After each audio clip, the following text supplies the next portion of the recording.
The Secrets of Doctor Who is brought to you by the Star Quest Production Network and is made possible by our many generous patrons. If you'd like to support the podcast, please visit sqpn.com/give. You're listening to The Secrets of Doctor Who, episode 168. Hey! Don't be scared. All of this is new to you and new can be scary. When people need help and never refuse. There's this moment when you're sure you're about to die, and then you're born. I know exactly who I am. I'm the Doctor. Ta-da! Ooh. Should be fine. Hi, I'm Dom Bettinelli, and you're listening to The Secrets of Doctor Who, where we discuss everything about the hit BBC series, Doctor Who. And today we're discussing our retrospective, our look back on the just completed Series 12 of Doctor Who, featuring the 13th Doctor, Jodie Whittaker. And joining me today on the panel are Father Corey Stika. Hi, Father Corey. How's it going, Dom? Very well, thanks. And Jimmy Aiken. Hi, Jimmy. Howdy, Dom. Folks, if you can, I would greatly appreciate it if you would write a review for us on Apple Podcasts, wherever you get your podcasts from, of The Secrets of Doctor Who. We really appreciate that. And not only does it make us feel good, but that's not the primary reason, although that's a good reason. It also helps get the show in front of more listeners, and people see that and they say, hey, that might be something I'd be interested in listening to. And when you share the show with your friends, that really helps as well. Even though Series 12 is done for now, there's still the Christmas/New Year's episode coming. We've got a lot of Doctor Who to talk about. We're continuing our trip through the classic series and the 10th Doctor time period, and we've got a retrospective on the Russell T Davies era coming up. So there's a lot to talk about with Doctor Who, and so we'd love to have you with us. Frankly, gentlemen, I wish I had a TARDIS and I could go back about 3 months and let myself know of some things that need to be done in the spring of 2020 ahead of time. Yeah, it would be handy, wouldn't it? Yes, or maybe skip ahead a few months or a year or so to see how things turn out. But that's yeah, it. You could go forward, get a nice vaccine, come back, have a neat bootstrap paradox. there you go. That actually reminds me of an episode from this past season. So let's talk about the Series 12. And first, I want to see from you guys what your an overall assessment of the season. We'll talk about a comparison from this season to last and our favorite and least favorite episodes from the season, but just sort of a very brief overall assessment. How successful do you think this season was? What did you think of this season? Father Corey, why don't we start with you? What's your overall assessment? I really like this season as a whole. I mean, there's one episode I thought was bad, one episode I really didn't like, and the rest I really enjoyed. I thought, there was just a lot that was really well done with this season. The only thing that kind of annoyed me a little bit about it wasn't until episode 7 that we actually left Earth, even for just a little while. Mm-hmm. And then episode 9 is when we actually had 2 episodes that had nothing to do with Earth. But otherwise, I really, really enjoyed this season. I keep wanting to say episode, this season. How about you, Jimmy? I thought it was a big step up from last season. On balance, I thought it was a good season. It may, in hindsight, be higher as a season in my mind than some of the Peter Capaldi seasons. But it really needed to be better than last season. Last season was so blah that I was losing interest in the show, and this re-engaged me. Okay. I would agree. I agree that this season was a step up. Last season had its high points. It had more low points than this season. This season had more high points than low points, and sets us up for a very interesting future in the coming seasons. So I think it did really well. So let's move into that comparison from this season to last season a little more specifically. What was wrong with last season that this season fixed? Do you think? Well, I think a couple of things is, just the number of bad episodes last season. I mean, last season was really rough. It was, last season, there were a couple of good episodes. But not a lot. There was the character development last season was pretty weak. I mean, we really didn't talk about the companions much last season. Apart from Graham. This season, at least one companion in particular, which we'll talk about in a little bit, really kind of stood out compared to last season. I do think Jodie Whittaker is a little more comfortable in her skin as the Doctor this season compared to last. And I think that helps a lot too. I thought last season was way preachier than this one. It had more bad episodes. It also didn't have any good, really engaging episodes. Even the better ones didn't hit the highs that this season did. In terms of the characters, the Doctor did what she needed to do, which was be pleasant. After the abrasive Peter Capaldi, we needed a pleasant Doctor, and she achieved that, and that was it. She was otherwise flat as a character. And here we got to see her becoming more of an intriguing character, which she could have been last season, and they just didn't write her that way. So the Doctor herself was more intriguing, more take charge. This season was less preachy, had fewer bad episodes. I would agree. I think this season had better villains, certainly one prominent one. It in addition to what you guys said about the Doctor being a better, more well-rounded, more depth to her character, and the companions getting more. But I think the villains that they had faced were better overall. Some of them were less good, but we having some of the classic villains back when they had said for last season, well, we're not doing them, we're doing all new villains. Well, seeing the Cybermen, the Daleks, we did see a Dalek in the end of last season with the New Year's episode, but Daleks, the Fugitive of the Jadoon, we had the Jadoon in it. So we did get some of these, and of course the Master, which we'll talk about him specifically in a bit, but getting him back as well. To me, it wasn't as much the villains. I mean, the villain, it's not the fact that we have classic villains back this time. I don't need those connections. If you give me an intriguing villain, I'll be on board with it. But I'm not particularly wild to see the Daleks on any given occasion. I'm not particularly wild to see the Cybermen. I'm certainly not wild to see the Jadoon. The only classic villain that really makes me interested to see what they're going to do is the Master. And so that was a plus, but just the antagonists last season Tim Shaw was not that, he was just unpleasant. Yeah. And the Patang was cute, but that's kind of a one-off concept. Future space racist I found very implausible.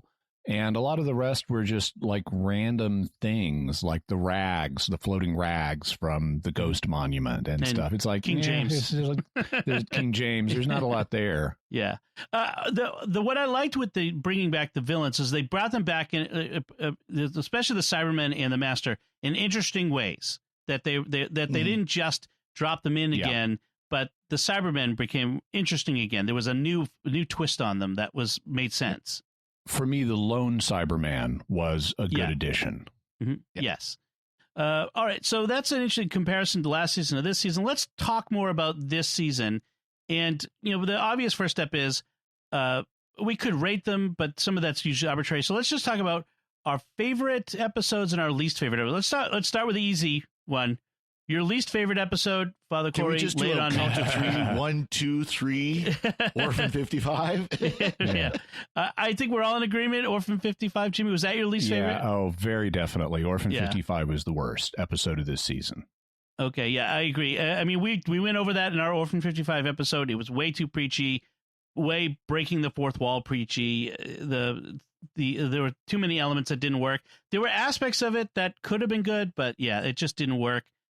How about your and it's not just us. This is across fandom. Even I've been monitoring other Doctor Who commentators, and it seems that everybody thought Orphan 55 was the worst episode of the season. Yeah, even those who are sitting there saying the message is good, the way they did it sucked. Even people are saying that where they agree with the message, but it's just like this episode was just bad. Period. And it's not just the YouTube hater trolls who hate everything. It's everybody. No. Everybody. I would say, and so since that's a given, I would say my second least favorite was Praxeus. I'd agree with that. Because it was almost as bad, preachy, but not quite as bad. But almost as bad. And that one, at least they didn't break the fourth wall, but it was still another message episode. And note that, and it was and is an unsubtle message episode. It's not like the Green Death from the Third Doctor's time, which was a message episode, but they they coded it in such a way that it gives you something interesting to think about. And you have to think for a minute, what are they talking about here in real world terms, as opposed to just let's talk about it in real world terms, and it's completely unsubtle. Right. Plastic in the ocean. All right. So then this, I think, is a harder question, because I had to think about this for a bit, because there are some competitors for most favorite episode. So, Father Cory, what was your favorite episode this season? I think Jimmy will probably disagree with me on this, but actually one of my favorite episode was the Judoon, the Fugitive of the Judoon. First of all, because I think they actually played the Judoon much better than they had appeared during the Russell T Davies era. Mm-hmm. You know, they actually were, more fleshed out characters. They weren't just silly people in costumes saying "oh" at the end of every sentence or every word. I think there was a lot more to it. And then, of course, there was the spin. There was the twist, where all of a Dr. sudden Ruth. Dr. Ruth showing up. And that really kind of, which of course set up the rest of the season as well. But Yeah. I thought it was a good episode before the twist, and then once that hit, that made it all the more compelling. So that's actually why I consider it my favorite.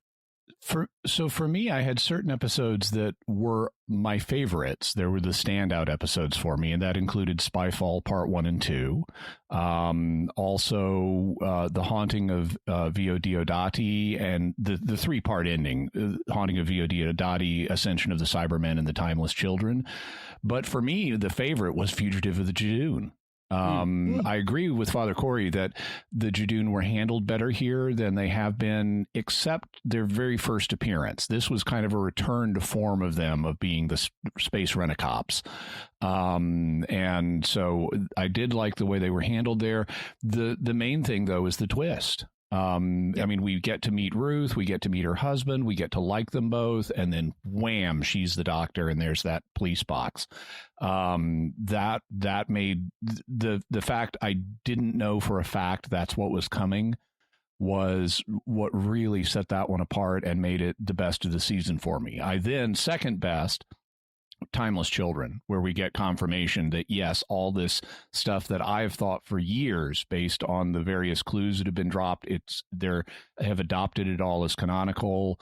I like Timeless Children, and then below that, Spyfall with the revelation of the Master. I had the same 3 that I was weighing in, and in the few minutes I sat, trying to figure this out, each one bubbled up to the top, and it's really a toss up for me. But yeah, A Fugitive Judoon with the Dr. Ruth, the Timeless Children, with all of that was revealed. But I ended up picking Spyfall, and part 1 and 2. Really, it's one story, mm-hmm. And I think as I look back, I think it was because of the reintroduction of the Master and Sacha Dhawan's very good portrayal of it, and how surprised I was that he was the Master. That really, I love when a show can surprise me and really, give me a whoa moment where I don't see it coming, and I really enjoyed that. And I think partly because I was so worried, is this season going to be any better than last season? And how good this episode was compared to last season, it really reassured me. I had a really good feeling coming out of it. So I think that's why I picked Spyfall. But yeah, it could have been just as easily the Fugitive Judoon and Timeless Children. Now, Dom, was that a whoa moment or was that an oh moment? That was a whoa moment.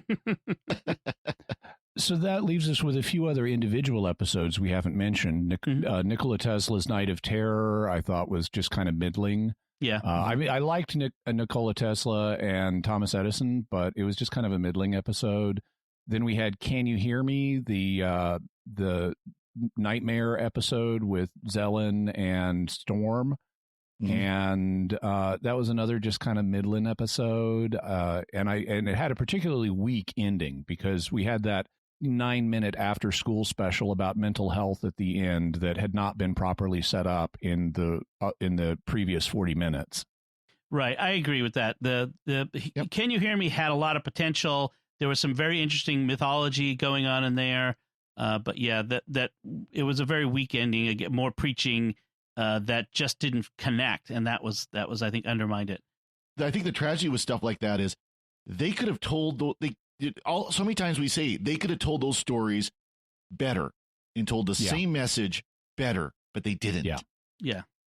And in Can You Hear Me, the mythology stuff, which was the interesting part of the episode, they shortchanged in order to get to their message at the end and dwell on the message. If they had made, and they could have set it up for mental health better than they did, but what they needed to do was take the whole episode and devote it to that, or even better, do a two-parter. Where we end on a cliffhanger with Zelen and Storm really in charge of, okay, it's Nightmare Earth forever now. How do we get out of this? Right. And really explore that concept. With Tesla, I'm going back to my old stomping grounds on this one. I think it would have been better as a pure historical, because Nikola Tesla is interesting in and of himself without having to make this completely implausible idea that aliens need Nikola Tesla to fix their technology for them. Yeah. The aliens were lame, and I think Tesla versus Edison would have been a great story for the Doctor to kind of get mixed up in the middle of. It just in the real history. You could have, even if you want to juice it up, you could have had Tesla and Edison inventing stuff that they didn't in real life to add some more science fiction-y elements, and then maybe at the end of the story they both conclude we need to dial this back a bit. Right. Yeah, that would have made it better. I like the idea of Tesla. I like the guy who acted as Tesla, so that was good. But I agree. And that 3-part season finale, just as really, I think the season ended on a real high note there, and so I agree absolutely. With that. So let's talk about, what do you think of how Jodie Whittaker did this season as the Doctor? Her portrayal. We kind of touched on it a little bit, but what do you think of her portrayal of the Doctor? How successful was it, Father Corey? Well, like I said, when I talk about the season as a whole, she really felt to me like she was more comfortable in the skin of the Doctor. She was more assertive, but she still had that alien awkwardness, like that scene where Graham was telling about his concerns about the cancer coming back. She's like, I should say something comforting right now, but I can't think of it. So I'm just going to walk over here and do something on the council, and maybe it'll come to me, Right. That kind of thing. Still very awkward, brought out more of the humor of the character, but also brought out that aggressive side of the Doctor. We definitely saw that again in the 3-parter, where she got very aggressive with the companions. Father, so I really think it really fleshed out the character much more, made it, more interesting of a character. I didn't know that I felt that Jodie Whittaker was more comfortable. I thought she was given better writing. I thought she was given more to work with, and that includes I'm not just trying to be everybody's pal stuff, where she takes charge and shows determination, and it makes her much more interesting. And some of the social awkwardness, I can go with that. I liked the moment where Graham is talking to her about his cancer. That actually got a bunch of pushback in England, and they ended up the BBC ended up making a statement to try to defuse that, saying, no, she's not being hideously insensitive here, because she was accused of being hideously insensitive. But I took it, as someone who has lost multiple family members to cancer, I took it as this is just her being socially awkward and doing her best to cope with the situation. I did think that other socially awkward doctors, I have a hard time imagining them handling it in exactly the same way. I think Peter Capaldi could have, but I don't know that other recent doctors would have. One of the things I keep going back to, because I think they're trying, and this is not just true of Jodie Whittaker's Doctor, but they've tried to pattern other doctors after Patrick Troughton's, who was, presented a bumbling face, but he was bumbling and sensitive emotionally in a way that Jodie Whittaker isn't. She's bumbling and insensitive, which is more of a Peter Capaldi's Doctor trait, and it's one I don't like. It also leads to her doing this preachy stuff, like about guns and weapons, which drops off by the end of the season, and I hope they leave it that way. When we see the Doctor, instead of preaching about, guns bad and weapons bad, when we see her actually using them because the situation requires it,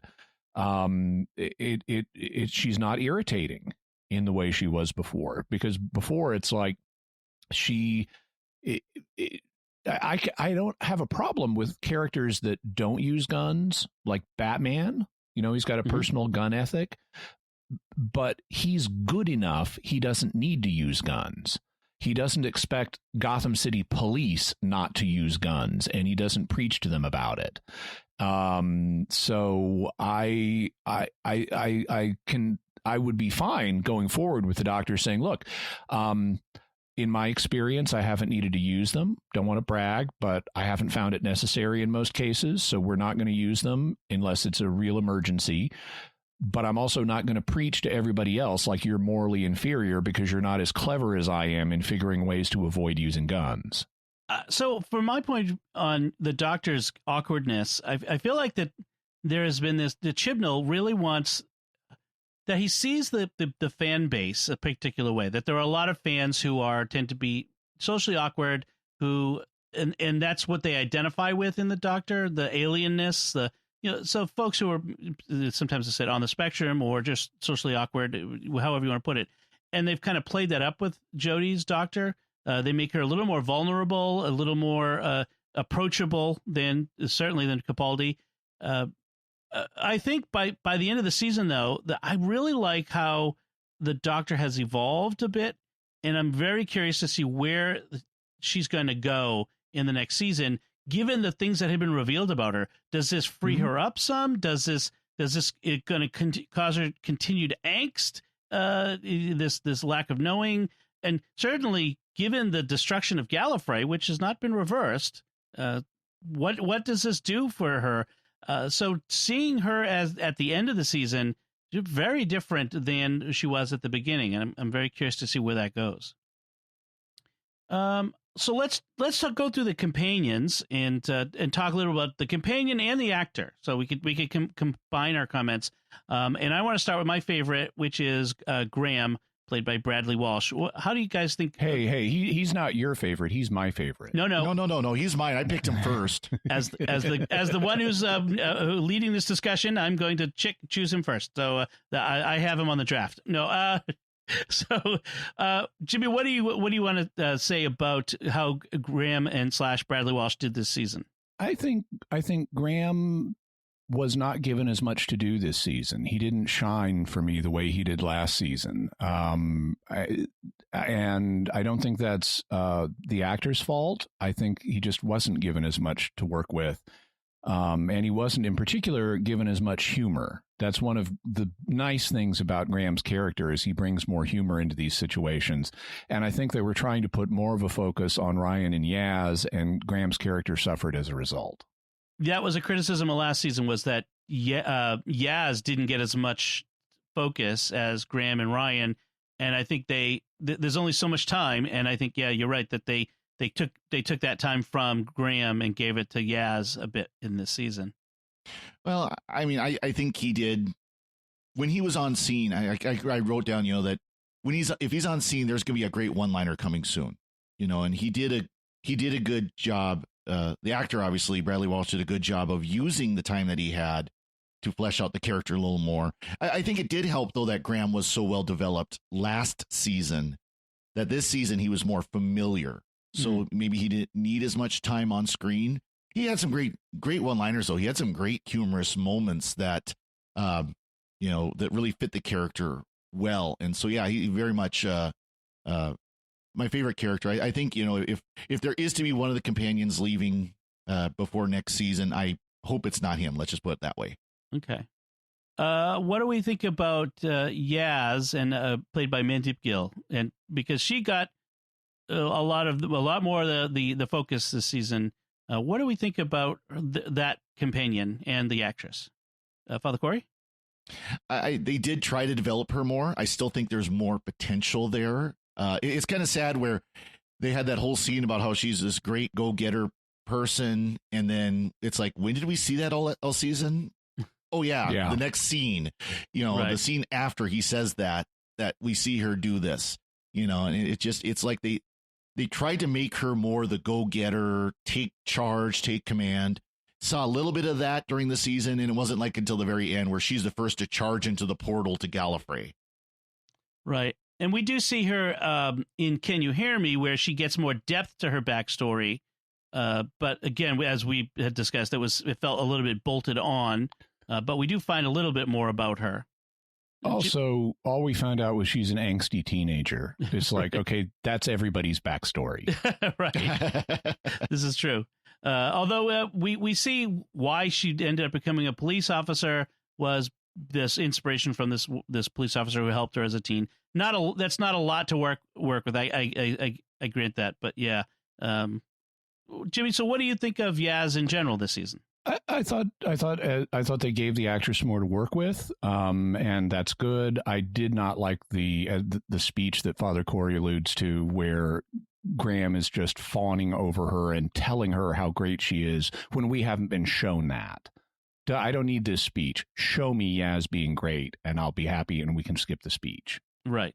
All right, and then Ryan Tosin Cole, Ryan, who was the first companion that we really got introduced to last season, who got a lot more of the focus in several episodes, and his learning disability and his physical disability too that he had, which maybe not as much focus on that this season.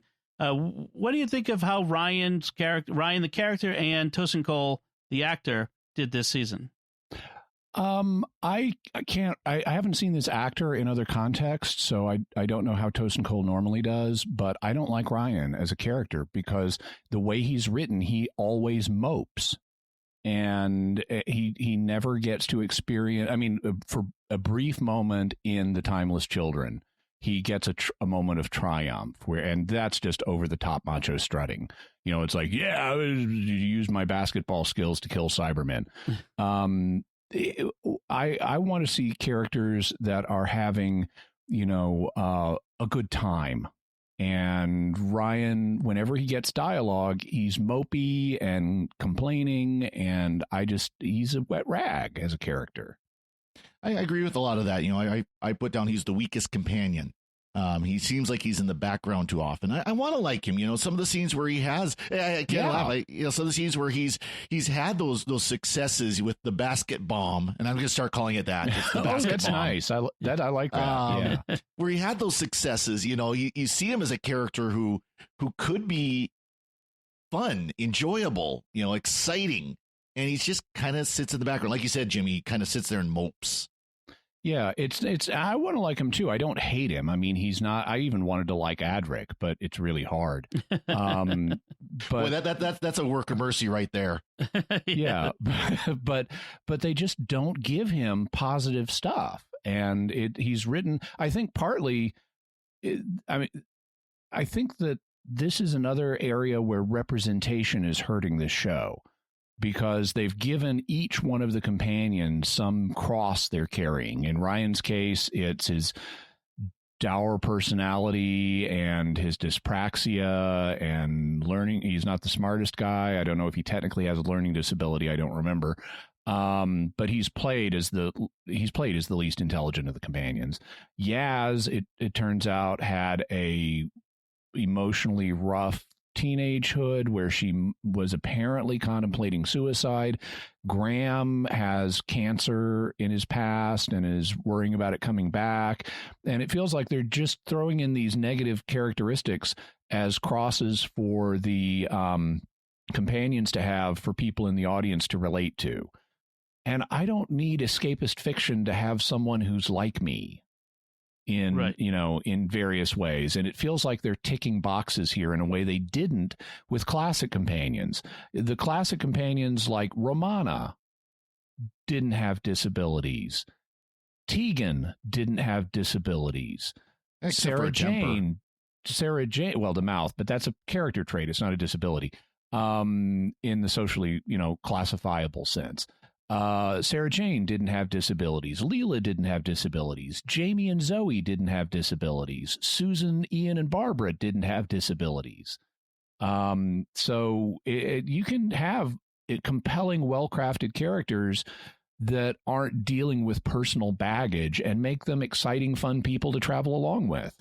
Even in New Who, Rose, Donna, I mean, they all had history, but not like this. This is the sign that you hang around their neck that identifies their particular cross that they're bearing. That's true. I think these companions, more than most, have been sort of stereotyped into this box that they live in. And Ryan, as you say, suffers for that. There's talk that Tosin Cole has got this role in this American TV show, which probably means he's leaving the show, maybe. And it may be for the best for that character, because I just don't see. Ryan got a little bit of a love interest moment in Orphan 55, who turns out to be a murderer, right? Yep. Which again, nothing good happens with that. And other than that, I mean, a little bit of what happens in the finale, Ryan is just in some ways along for the ride in much of this, and that just it doesn't. That's not good for the character at all. It's sort of disappointing. So I agree. I think he wasn't done well. Unfortunately, the rumor also is that Graham is leaving, and so yeah, that'll be a loss if it happens. Yep. Let's talk about the Master, because the Master always loves when we talk about him.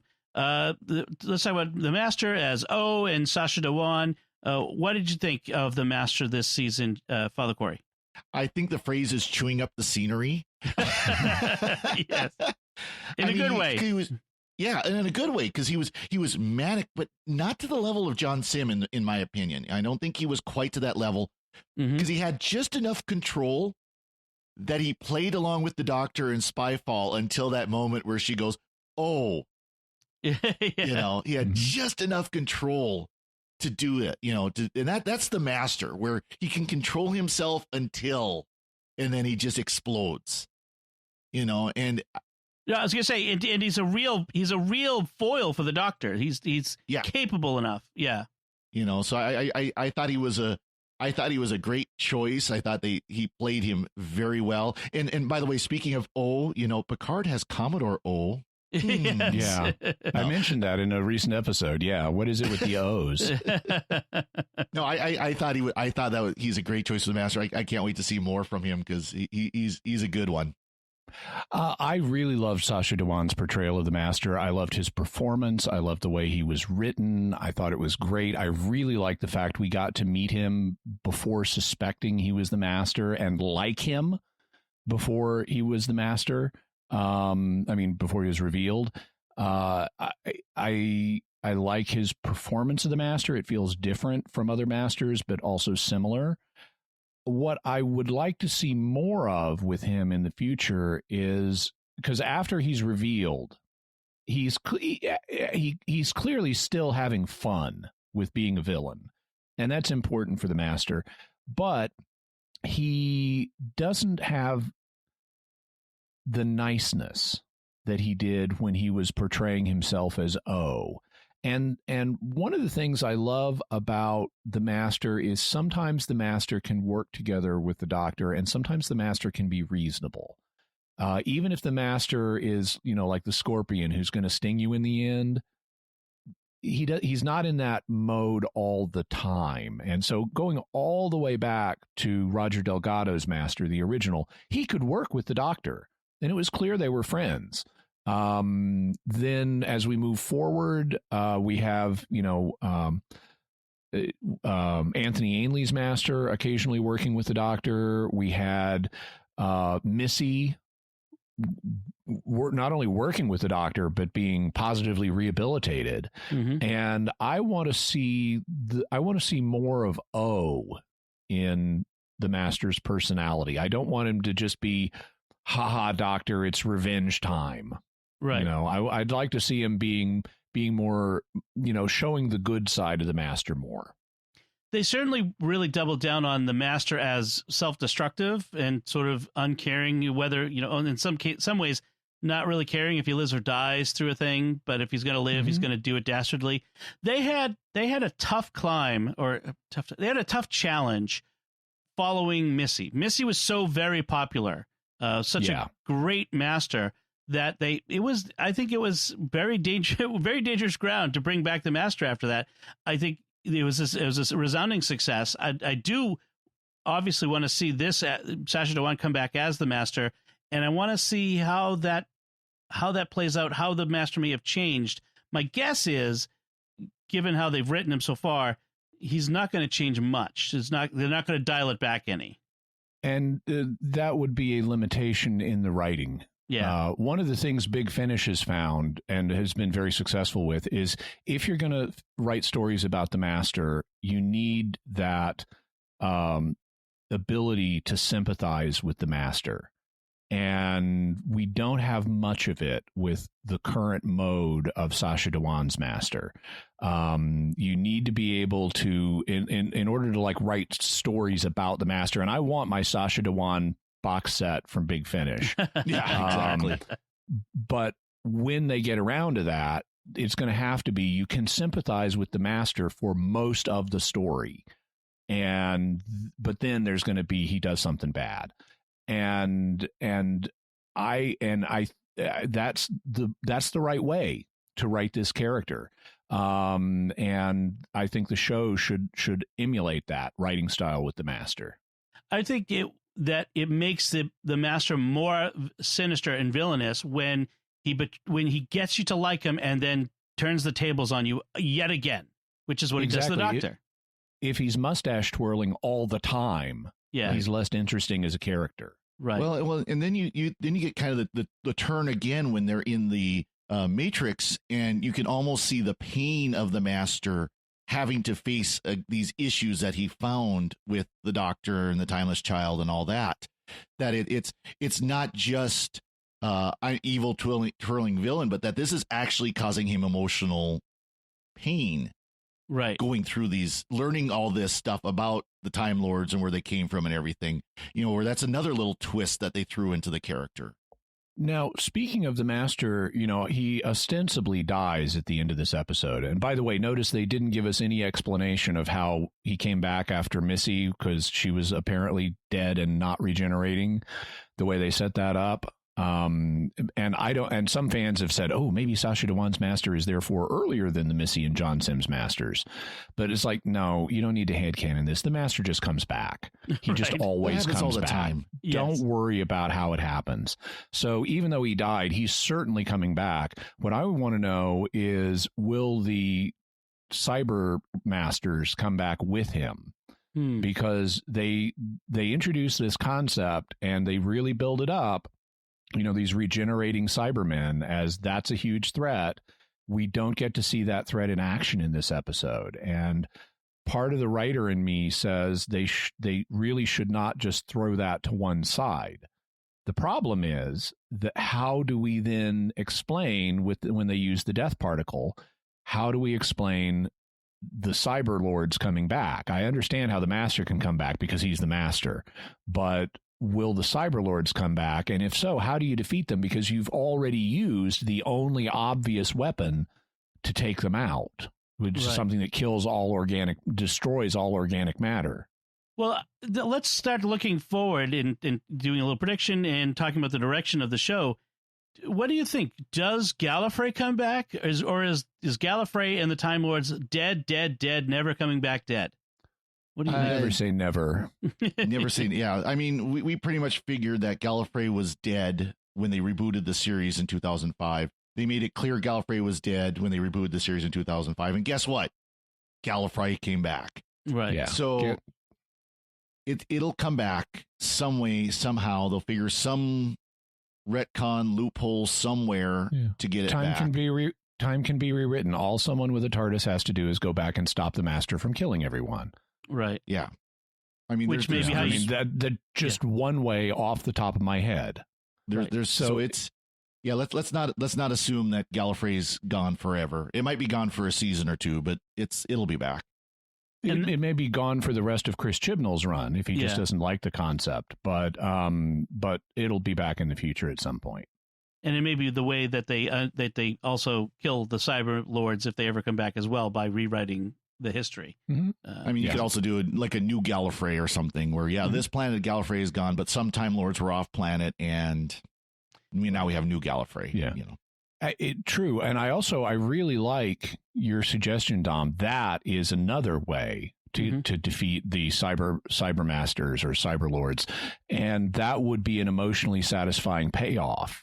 Right. We ramp up, we see this regenerating army. We are struggling to deal with it. The only way to deal with it turns out to be go back in time, just like sending the Cyberium back in time to change history. So we go back in time, we stop the fall of Gallifrey, the Cyberlords are therefore never come into existence, time is rewritten, and Gallifrey is back. That would be a satisfying payoff. Yeah. Absolutely. Oh, we'll see. We'll see. So what do you guys think of the direction of this show as it's going now at the end of this season? Where Chibnall is taking this and what we can expect, or what do you think we should expect going forward on this? Father Corey? I think it's on a positive track. I mean, I think if they keep going at this level, it's gonna get good. It'll be interesting to see how they play out the issue, the Timeless Child, going forward, that the Doctor really isn't a Time Lord in the traditional sense, a member of that Winnebago race or whatever the Sheboygans. Whatever the name, Sheboygans, yeah. Isn't a part of that race, but it'll be interesting to see if they play with it at all. I mean, I could also see them just basically kind of just leaving it sit out back there. Will Dr. Ruth come back? Will we see her again?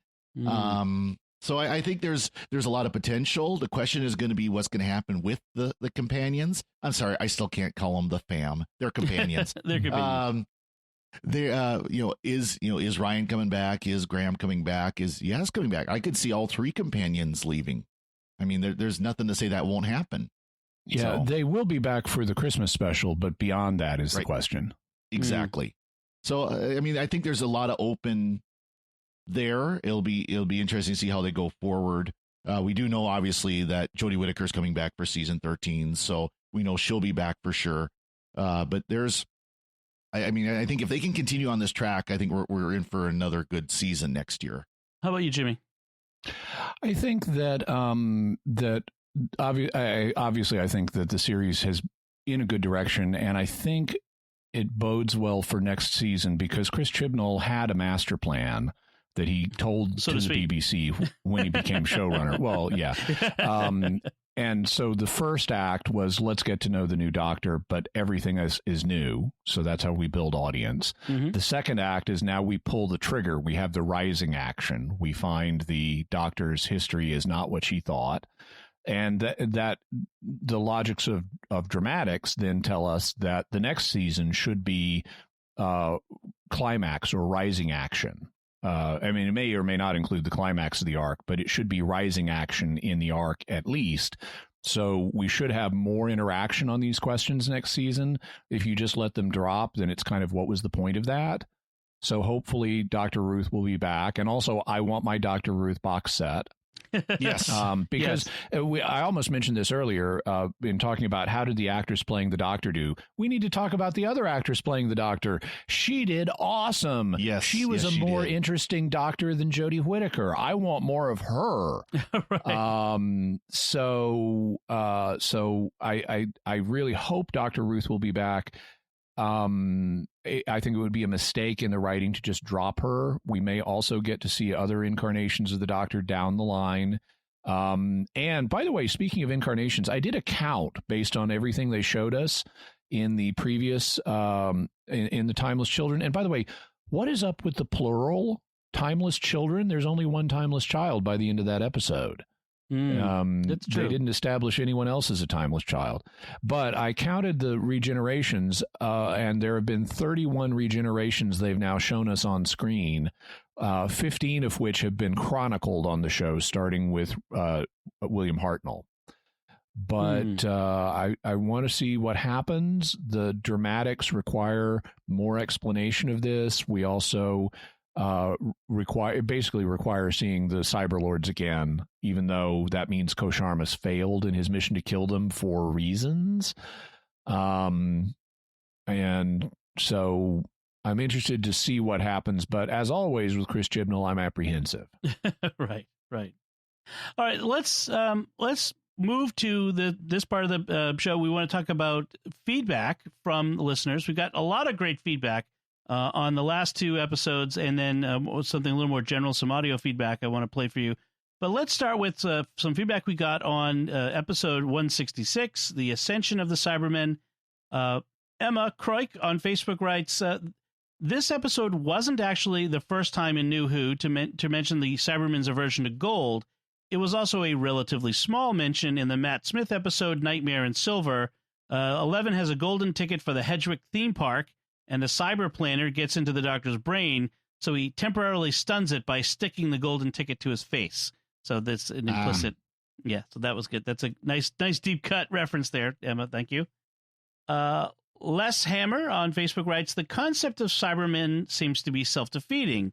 Unless they appear to not be able to reproduce, needing humans to make into new Cybermen, yet they're intent upon wiping out all humans. What do you think? I don't think it's ever been established that Cybermen don't reproduce biologically. I think they just never go into that because it's a kid's show. Okay. Yeah, that's a good point. And I mean, they may like grow them in labs or something like the Borg did. Yeah. I mean, we've always seen Cybermen who are based off of humans, but that's not always an absolute necessity either. Right.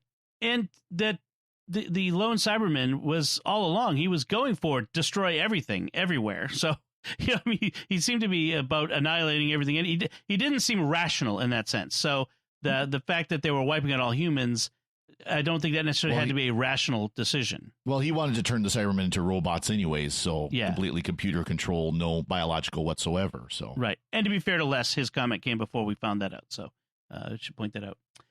Rob Cox on Facebook writes, if you watch Ocean's 11, they do that British wordplay, the Cockney slang that we saw, too. He quotes, unless we intend to do this job in Reno, we're in Barney. Everybody looks confused. Barney Rubble, still looking confused. Trouble. So that's in Ocean's 11. Oh, yeah. I think in the remake Ocean's 11, not the original. Not the original. Yeah. The original, I think, was before the Flintstones. Oh, yeah, probably. Yeah. It certainly was contemporaneous with it at the latest. Yes. Yep. Then on the episode 167, The Timeless Children, Rick Angelini writes on Facebook, so does the ending of the season finale make the Captain Jack Harkness appearance irrelevant?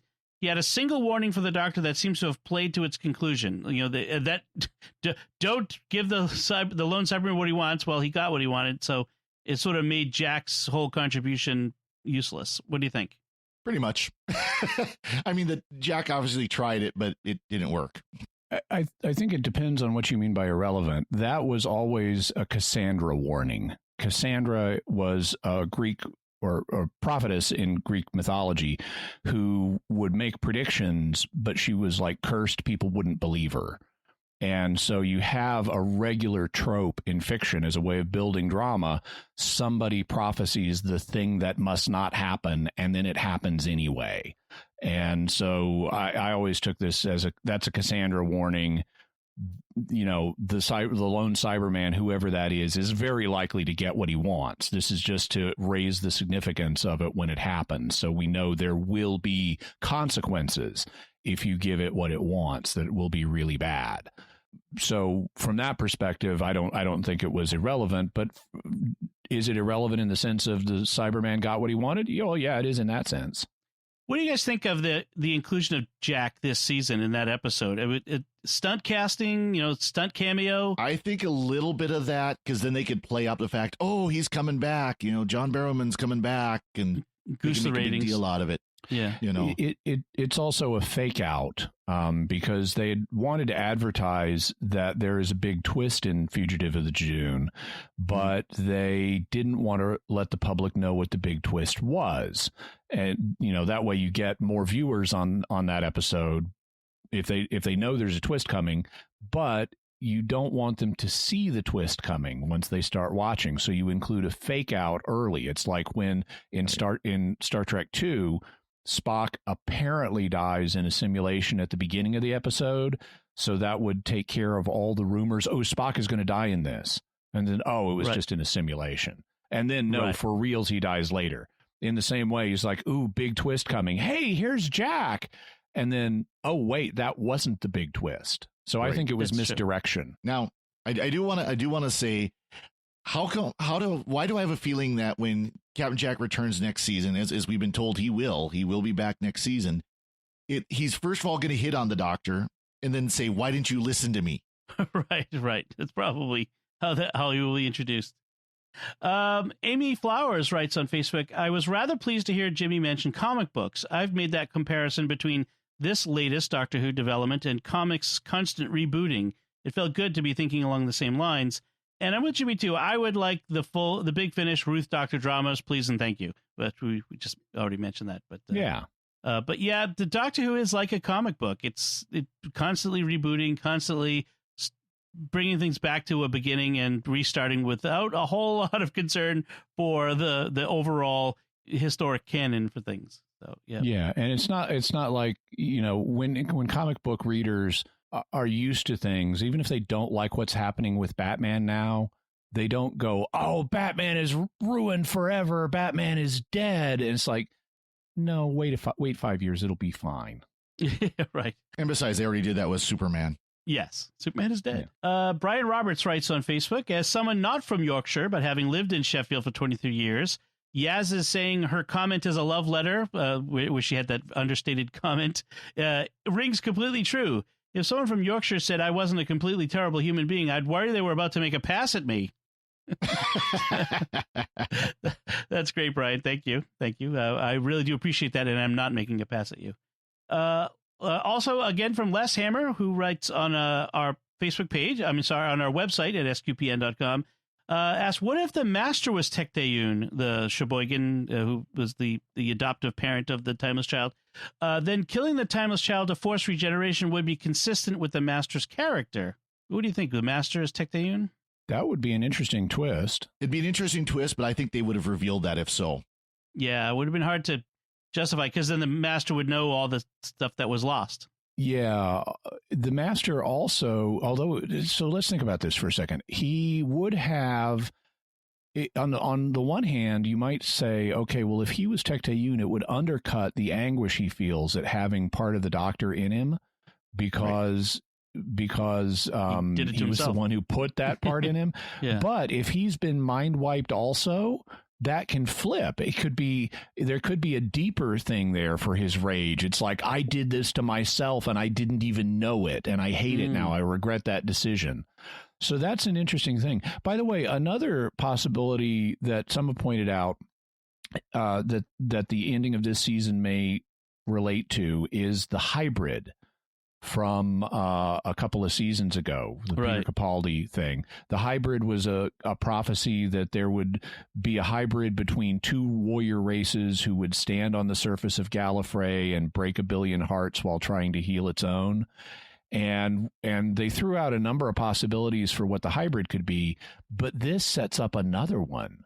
The Master... Okay, the Gallifreyans are a warrior race. The Cybermen are a warrior race. The Master is now a hybrid Galilean with cyber technology in him.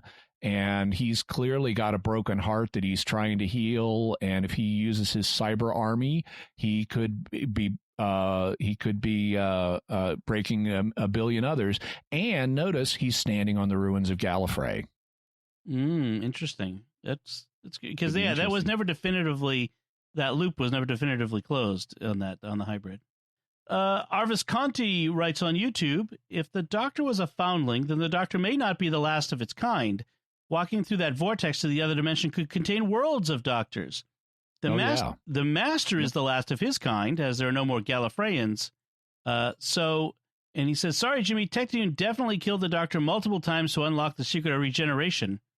If Tecteun was willing to take her own life for her theories, she'd be willing to take the Doctor's. Yeah, I'm not saying she didn't. I'm just saying it's really dark.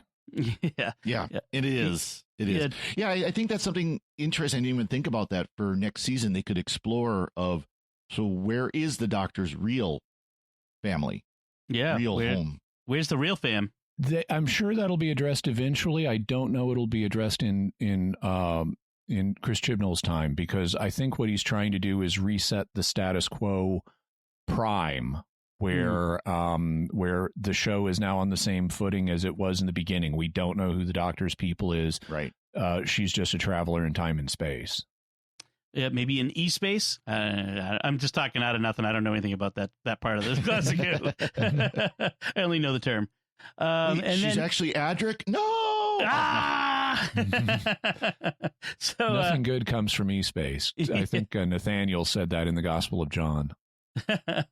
So, and then Arvis Cuddy finishes by saying there were definitely highs and lows this season and within this episode, but I think it was a good end of the season.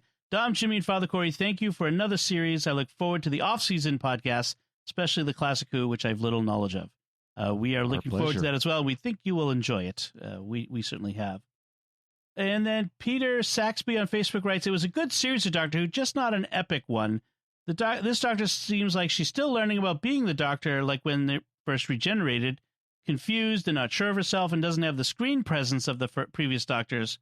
Capaldi, Tennant, and Smith all had better lines, including incredibly powerful speeches, hoping for a more confident and inspiring Doctor in the next series. Yeah, Moffat had a tendency to write these big, grandiose speeches. That was a characteristic for his time writing the Doctor, that's for sure.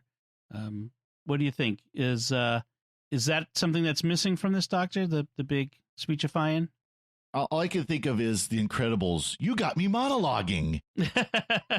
That's right. That was never one of my favorite things, is when the Doctor, because that's then where you get, Time Lord Victorious and all that stuff coming out. Then we have one last bit of audio feedback from our friend Matt from Ithaca, and so let me play that for you now. Hello, gentlemen. I hope you've enjoyed this newest series of Doctor Who. Unfortunately, I have not. However, that's not because I thought the episodes were especially bad. I have no opinion at all, really. I simply haven't been able to watch them. I'm participating in the Exodus 90 program this winter. And as you may know, among its several disciplines is a total ban on watching movies or TV. So I was able to see Spyfall, both parts, before my 90 days started. But nothing since then. Not a preview, not a review, not a rating. It's all a bit of a mystery. It does, however, give me one more reason to look forward to the arrival of Easter this year. So anyway, I've got a challenge for you. I hoped you might be willing to give me a few spoiler-free hints about what to expect when I finally do start watching the new series. If you could each summarize the past 10 episodes in one word... Not a single word. Just 6. 6 words. 6. Okay, 6 words. What would they be? Thanks, and I hope to hear your answers 37 days from now. Happy Easter in advance. All right, so the challenge for Matt is sum up this season in 6 words. Jimmy, do you want to go first? Sure. I already sent my my 6 non-spoiler words, because he asked for non-spoiler words. I sent him to him, and he wrote back, and I gave him the option. I gave him non-spoiler space in case he didn't want to read the non-spoiler words. So he had to scroll down to read them, but he did, and he wrote back and said, thank you. My 6 words were, they confirmed my headcanon. Sweet. Father Cory, do you have 6 words? Oh, I've been struggling with this one. I really can't come up with 6 words for it. So I'm sorry, Matt. I'm gonna have to punt on this one. Okay. Well, I'll give you 2 to cover Father Cory. My first one was, wow, this changes everything we thought. And then my finally decided was, who is the first Doctor now? That's a bit of a spoiler one, but Matt, I'm guessing you're listening to this episode, but not much. You're listening to this after having watched the whole season, so hopefully that didn't spoil anything there. So, all right. Well, thank you all for that great feedback. We really do appreciate that, and we've had some great feedback throughout this season, and we're so glad to have you engaged in this conversation with us. So, any final thoughts on this season 12 wrap up that we're doing here, Father Cory? Not really. It just, again, I think this was very much a high point in recent seasons. So that's a good thing. I think there are a lot of people who did express a lot of disappointment in last season, and that hurt this series. And I think this is a good trend, but we'll see where it goes forward. Jimmy? I'm engaged again and looking forward to seeing what they do next. Awesome. All right, so we do want to take a moment as we finish up to thank our patrons who make it possible for us to create the Secrets of Doctor Who, including Michael M., Derek V., Carl K., Thomas A., and Daniel Z. Their generous donations at sqpn.com/give make it possible for us to continue the Secrets of Doctor Who and all the shows at StarQuest. You can join them by visiting sqpn.com/give. So that's it from us on season 12, series 12. What did you think of series 12? You can let us know by commenting on the show at sqpn.com or at the Secrets of Doctor Who Facebook page, or send an email to doctorwho@sqpn.com. And we'll be back next week when we'll be discussing the 5th Doctor story, Black Orchid. It's a good one, folks, so make sure to stay subscribed and listen to that. Until then, Jimmy Aiken, thank you for joining me and sharing the secrets of Doctor Who. Thanks, Dom. And Father Corey Stika, thank you as well. And thank you, Dom. And once again, I'm Dom Bettinelli. Thank you for listening to the secrets of Doctor Who on StarQuest. Right. This is going to be fun.